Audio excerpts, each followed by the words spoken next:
आप देख रहे हैं हेडलाइंस न्यूज। दिन भर की ताज़ा खबरों के लिए अभी सब्सक्राइब करें, साथ में बेल आइकन भी प्रेस कर लें। खबरों में आगे बढ़ने से पहले वीडियो को लाइक जरूर करें और अपने दोस्तों के साथ ज़्यादा से ज़्यादा शेयर करें। और आप किस राज्य शहर से न्यूज को देख रहे हैं कमेंट में जरूर लिखें।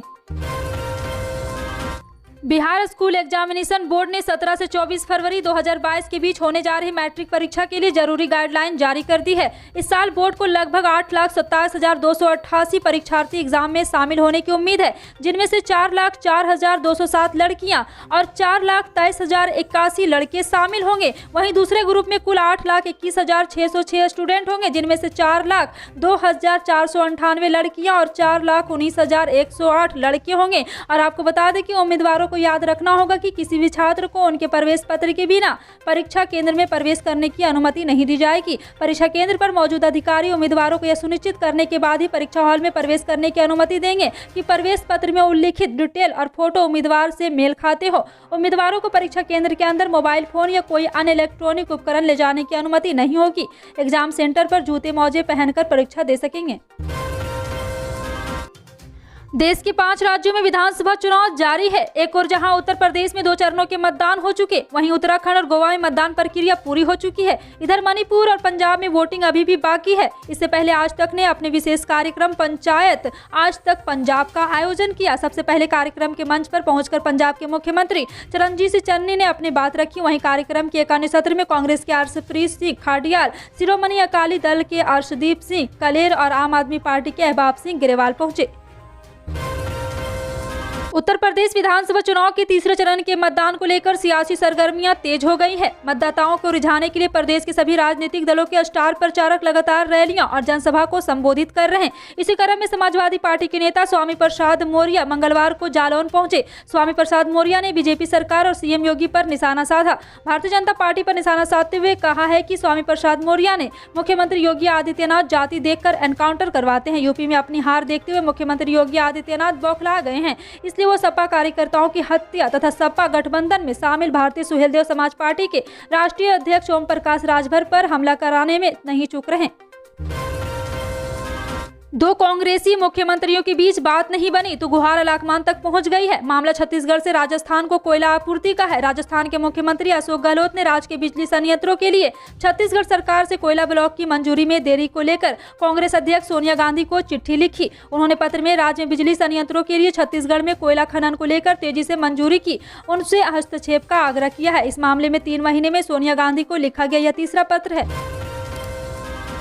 उत्तराखंड और गोवा में विधानसभा चुनाव के लिए मतदान की प्रक्रिया पूरी हो चुकी है। अब 20 फरवरी को पंजाब, जबकि 28 फरवरी और मार्च में 2 चरणों में मणिपुर में चुनाव होने हैं। सभी पार्टियों की निगाहें अब इन्हीं दोनों राज्यों पर टिकी हुई है। कांग्रेस नेता राहुल गांधी पंजाब में चुनाव प्रचार कर रहे हैं। राहुल ने मनसा में कहा है कि अरविंद केजरीवाल ने कहा है कि उन्होंने दिल्ली में मोहल्ला क्लिनिक खोली है, लेकिन सच्चाई यह है कि मोहल्ला क्लिनिक कांग्रेस की सरकार में शीला दीक्षित ने खोली थी। कोरोना के समय मोहल्ला क्लिनिक की सच्चाई सिर्फ दिल्ली ने नहीं, पूरा दुनिया ने देखा है। कांग्रेस महासचिव प्रियंका गांधी ने पंजाब में चुनाव प्रचार कर रही है। यहां उन्होंने कहा है कि भाजपा और आम आदमी पार्टी दोनों ही एक जैसे ही है। दोनों की शुरुआत आरएसएस से हुई है। दोनों ने ही रोजगार नहीं दिया है।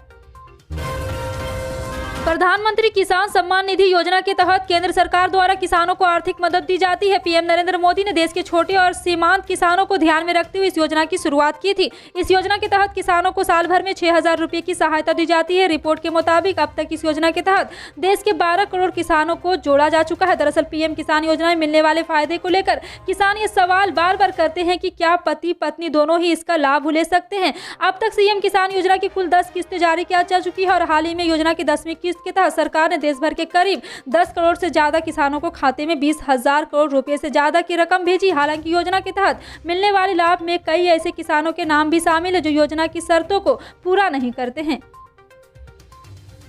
वाराणसी के कचहरी स्थित इंटर कॉलेज में सरकारी टैबलेट मिलने का दावा किया जा रहा है, जिसके बाद सपा ने हंगामा कर आचार संहिता के दौरान टैबलेट वितरण का आरोप लगाया। डीएम ने इसे अफवाह बताकर कार्रवाई की बात कही। समाजवादी पार्टी के कार्यकर्ता ने वाराणसी के कचहरी स्थित इंटर कॉलेज में भारी मात्रा में सरकारी टैबलेट के डंप करने का आरोप लगाया है। शिवसेना सांसद संजय राउत ने मंगलवार को आरोप लगाया कि भाजपा के शीर्ष नेताओं ने उन पर महाराष्ट्र सरकार गिराने के लिए दबाव डाला और सहयोग नहीं करने पर राज्य में राष्ट्रपति शासन लगाने की धमकी दी। मुंबई में शिवसेना भवन में पार्टी सांसदों और मंत्रियों के साथ एक संवाददाता सम्मेलन को संबोधित करते हुए राउत ने दावा किया कि भाजपा ने कई मौकों पर उनसे संपर्क किया और उन्हें महाविकास अघाड़ी सरकार से बाहर निकालने के लिए कहा। राउत ने कहा, लगभग 20 दिन पहले भाजपा के कुछ शीर्ष नेता मुझसे 3 बार मिले और बार मुझसे सरकार से बाहर निकलने के लिए कहा। उन्होंने कहा है कि वे पूरी तरह तैयार है, या तो वे राष्ट्रपति शासन लागू करेंगे या कुछ विधायकों को तोड़ देंगे। उन्होंने हमसे चुप रहने का अनुरोध किया। उन्होंने आरोप लगाया कि भाजपा प्रतिनिधियों ने सहयोग करने से इनकार करने पर हमें ठीक करने और कसने की धमकी दी है। यूपी विधानसभा चुनाव के पहले 2 चरणों में 113 सीटों पर मतदान हो चुका। इन दोनों चरणों में किसान की नाराजगी के कारण गन्ने की मिठास सरकार के लिए कड़वी साबित हुई। इसके बाद अब उत्तर प्रदेश चुनाव आलू गेहूं उत्पादन करने वाले क्षेत्रों में पहुंचने जा रहा है, जहां किसान खेती की बढ़ती लागत और उपज के बिक्री मूल्य की अनिश्चितता का शिकार रहे हैं। उत्पादन मूल्य घटाने, कोल्ड स्टोरेज बनाने और कृषि उत्पाद प्रसंस्करण उद्योग के बढ़ावा दिए जाने की मांग लंबे समय से अनसुनी रह गई है। सरकार को यहाँ भी किसानों की नाराजगी का सामना करना पड़ सकता है। दरअसल यूपी चुनाव के तीसरे चरण में फिरोजाबाद, एटा, कन्नौज, कानपुर और यहां ललितपुर और झांसी के क्षेत्रों में 20 फरवरी को मतदान होगा। भारत के पूर्व प्रधानमंत्री एच.डी. देवेगौड़ा ने मंगलवार को तेलंगाना के मुख्यमंत्री के. चंद्रशेखर राव से मुलाकात की। इस दौरान दोनों के बीच कई मुद्दों पर चर्चा हुई।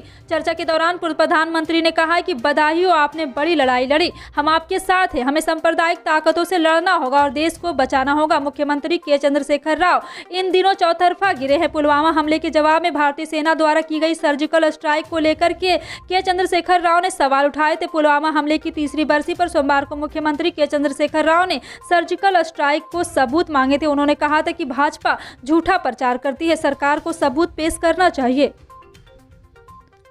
लोक जनशक्ति पार्टी के अध्यक्ष चिराग पासवान को पटना पुलिस ने मंगलवार को उस समय हिरासत में ले लिया जब वो नीतीश कुमार सरकार को निलंबित करने की मांग को लेकर यहां अपने समर्थकों के साथ विरोध मार्च कर रहे थे। यह मार्च ऐतिहासिक गांधी मैदान से शुरू हुआ था और चिराग तथा उनके समर्थकों को आयकर चौराहे के पास हिरासत में लिया गया जब वे राजनिवास की ओर बढ़ रहे हैं। पुलिस ने कहा है कि बिहार संग्रहालय के पास बैरिकेड लगाकर प्रदर्शनकारियों को रोकने की कोशिश की गई, लेकिन जब प्रदर्शनकारियों ने बैरिकेड तोड़ने का प्रयास किया तो उन्हें हिरासत में ले लिया गया। हिरासत में लिए गए लोगों में चिराग भी शामिल थे और उन्हें सचिवालय थाना ले जाया गया। यूपी के फतेहपुर जनपद में चुनाव प्रचार जोरों पर चल रहा है। यहाँ छत्तीसगढ़ के सीएम भूपेश बघेल ने कहा है कि हम बीजेपी से नहीं डरते। उन्होंने कहा कि हम कांग्रेसी हैं, हमारे पूर्वज अंग्रेजों लड़े हैं, जो गोरों से नहीं डरे वो काले चोरों से क्या डरेंगे। जिसके राज में युवाओं को रोजगार ना मिला हो, जिसके राज में गरीबों का सम्मान ना मिला हो, जिसके राज में व्यापारी रो रहा हो, जिसके राज में हमारी माताएं बहनें स्वावलंबन बनाने की कोई योजना ना हो, ऐसी सरकार को बदल देना चाहिए। इसलिए कहा जाता है कि तख्त बदल दो, ताज बदल दो, बेईमान का राज बदल दो। भूपेश बघेल ने मंगलवार को फतेहपुर की 6 विधानसभाओं को कांग्रेसी प्रत्याशियों के पक्ष में चुनाव प्रचार के दौरान ये बातें कही। उन्होंने कांग्रेस प्रत्याशी शिवकांत तिवारी के पक्ष में हुसैनगंज विधानसभा में रोड शो किया। खागा विधानसभा के प्रत्याशी ओम प्रकाश गिहार के पक्ष में धाता कस्बे में जनसभा भी की है। तेलंगाना की राज्यपाल तमिलिसाई सौंदरराजन ने मंगलवार को थल सेना की महिला अधिकारियों के पहले नौकायान अभियान को हरी झंडी दिखाकर रवाना किया।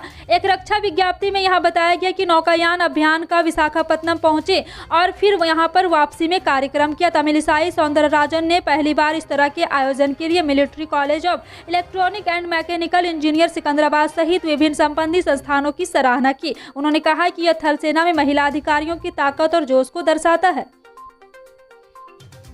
यूपी के शाहजहांपुर में चुनावी रंजिशों के चलते सुबह 2 पक्षों में पथराव और फायरिंग के बाद समाजवादी पार्टी के पोलिंग एजेंट की गोली मारकर मौत के घाट उतार दिया। दूसरे पक्ष के भी एक व्यक्ति की गोली लगी है। घटना के बाद से गांव में तनाव की स्थिति है। फिलहाल तनाव की स्थिति देखते हुए गांव में पुलिस बल तैनात कर दिया गया है। वहीं पुलिस का कहना है कि यह प्रधानी के चुनाव की रंजिशे में 2 पक्षों का विवाद था, जिसकी वजह से यह घटना हुई।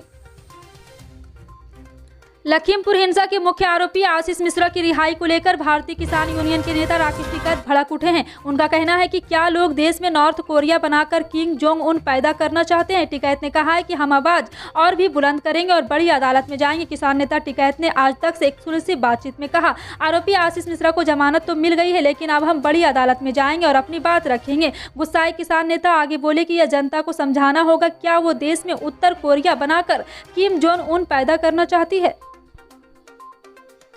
उत्तर प्रदेश में भारतीय जनता पार्टी के नेतृत्व वाली सरकार द्वारा चुनाव के बाद राशन नहीं दिए जाने का दावा करते हुए समाजवादी पार्टी के अध्यक्ष अखिलेश यादव ने मंगलवार को कहा कि अगर उनकी सरकार बनी तो 5 साल तक गरीबों के मुफ्त राशन के अलावा स्वास्थ्य बेहतर करने के लिए 1 किलोग्राम घी भी दिया जाएगा। अखिलेश यादव ने कहा, इस समय गरीबों को जो राशन मिल रहा है वह केवल चुनाव तक मिलने वाला है, चुनाव के बाद यह नहीं मिलेगा। पहले इसे नवंबर तक दिया जाना था, लेकिन अब उत्तर प्रदेश के चुनाव की घोषणा की गई तो उन्होंने कहा कि मुफ्त राशन मार्च तक मिलेगा। दिल्ली के बजट में राशन का पैसा नहीं रखा है क्योंकि वो जानते हैं कि मार्च में चुनाव खत्म हो जाएगा। फिलहाल आपका इन सभी खबरों पर क्या कहना है, कमेंट सेक्शन में टाइप करके जरूर बताएं। पल पल की अपडेट जानने के लिए जुड़े रहें आप अपने हेडलाइन न्यूज के साथ। मिलते हैं अगली बड़ी खबर में, तब तक के लिए जय हिंद।